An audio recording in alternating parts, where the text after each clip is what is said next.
কুরবানির দিন দেখেন এই মাসালাটা আমাদের মাঝে খুবই গুরুত্বপূর্ণ। এই মাসালাটা আমাদের মাঝে আমি মনে করি খুবই খুবই গুরুত্বপূর্ণ। একটু মনোযোগ দিয়ে শুনবেন।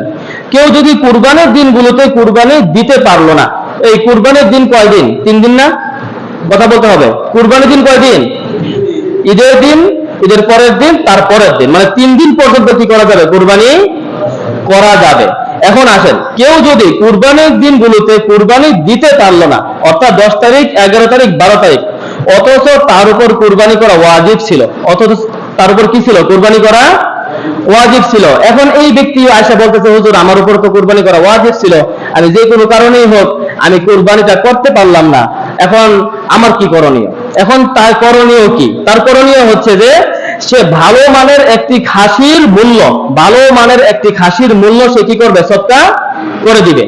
মাসালা বুঝছেন তো?